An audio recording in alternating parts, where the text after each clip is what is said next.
This week, Ukraine marks 4 years since the Russian invasion. Hundreds of thousands of people have died and cities have been razed to the ground. But the population is determined to resist the invaders and to restore as much of normal life as possible. Our Europe editor Tony Connelly and cameraman Bram Verbeke report now from Kharkiv in the east of Ukraine on the revival of a city's most cherished culture. Kharkiv, a stronghold of opera and ballet and of resistance. Russia pulverised Ukraine's second city from the air in the early days of the war, but never occupied it. After the invasion, most of the city's professional artists were forced to flee. But now Kharkiv's centre of culture is back to 70% strength, a remarkable revival. Today they're rehearsing Gazelle, a romantic two-act ballet set against a moonlit forest, the very work performed in 2022, hours before Russian tanks rolled across the border, just 50 kilometres to the east.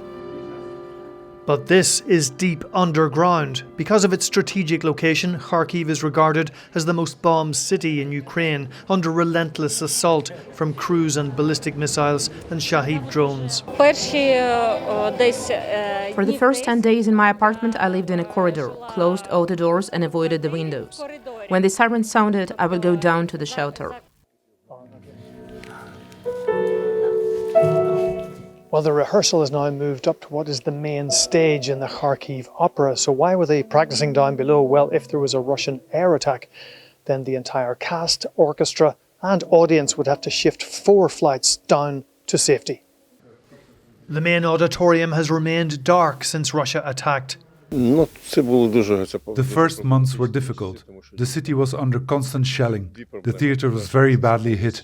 2,000 square meters of glass ripped off the building. The dancers are trying to regain their lives and their art despite the daily missile strikes, power cuts and water shortages. No matter what, we'll keep going, especially when we see that the audience is grateful, that they are inspired. Especially in times like these, I hope we can distract them at least for a while so they can lose themselves in a fantasy world. The Kremlin still wants to subjugate Ukraine, and Kharkiv remains a prize perilously close to the Russian border. Antonina, who plays the tragic, eponymous heroine, dismisses such fears. I've never had such thoughts, neither then nor today. Kharkiv is powerful. God forbid, if they invade, the people here will tear them apart with their bare hands. The city still suffers daily, deadly attacks, but it's determined to forge its own future. Tony Connelly, RTE News, Kharkiv.